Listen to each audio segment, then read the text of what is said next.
Decentralization is the key to freeing humanity from governments and their money printing machine. In this way, cryptocurrencies can be the new global revolution. Every cryptocurrency wants to contribute to this revolution in some way. But in this channel, we look at one of the most special ones, named XRP. The first news shared by Alex Club is about Ripple development. New Ripple publication confirms XRP ODL payments are live in India. A great news, but yet no price movement to the upside. What's up with that? You know what? I see XRP as a bamboo shoot. Do you know how it grows? It takes root for 5 years and then suddenly rockets into the sky overnight.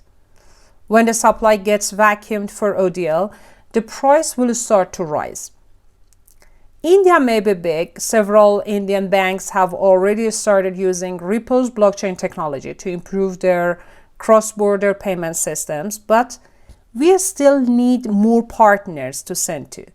When the US, China, and others open the floodgates, the price will be whatever the world wants it to be. So it's basically unpredictable, but I guess it will get a bump up to $5 to $10.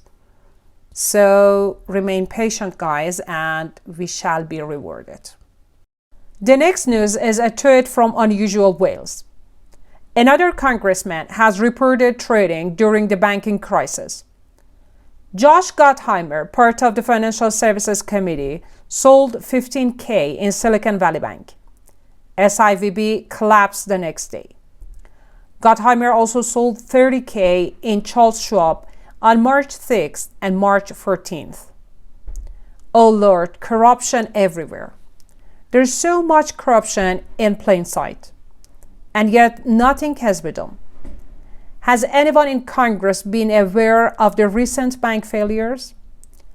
Were they acting on inside information?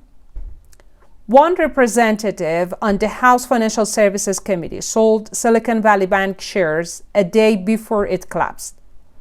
Yeah, that is not suspicious at all. The next news, that is the unusual Wales retweet, tells us about a new draft of legislation to regulate stablecoin issuers. The House Financial Services Committee have released a new draft legislation to regulate stablecoin issuers. The bill requires that stablecoin issuers be approved and regulated. It also states that stablecoins are not securities and shouldn't be regulated by the SEC. Good news. I hope they limit the responsibility of Gary Gensler. But let's wait to see if they can make it happen.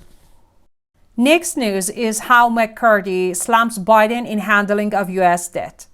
Kevin McCarthy's demands to avoid a default on our debt are a disaster. He's trying to tank the global economy unless he is allowed to reduce access to veterans' care plus increase wait times for veterans receiving benefits. Eliminate 81,000 jobs across the VA's healthcare system. Evict hundreds of thousands of families, veterans, seniors, and people with disabilities from Section 8 housing. Eliminate Pell Grants for 80,000 students and reduce grant funding for millions of others. Defund law enforcement by cutting fundings for 2,000 border agents, 11,000 FBI personnel, and hundreds of police. Shut down 125 air traffic control towers, which would increase airport security wait times. Block Biden's student debt relief plan. Remove Biden's environmental protections, including wiping out nearly all of Biden's clean tax credits.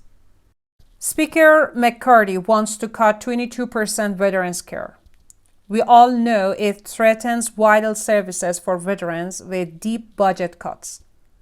Taking away benefits will leave our veterans with nothing. Believe me, guys, removing this person from office would save time and money. It's better to cut spending elsewhere like NATO. The last news is about Canton Tweet in response to the recent words of Elbridge Colby that the US doesn't want to get in a war with China. We could lose the war against China, Elbridge Colby. This is the truth. The economic dependence alone will crush the US economy. Then there are Chinese missiles, each with 10 nuclear warheads. Imagine Washington, D.C., Langley, New York City, and Boston all getting nuked simultaneously. Not pretty. What the world needs is negotiation for a multipolar world. I think every man in Washington, D.C. who talks about a U.S. war with China and how the U.S. will lose is usually just talking about raising funds to develop war materials and increasing war propaganda and hostility toward China. There is a hidden agenda, the Chinese threat theory, and then the military-industrial complex can make more money. Fox Corporation loses $930 million in market capitalization after announcing Tucker Carlson is leaving the news network.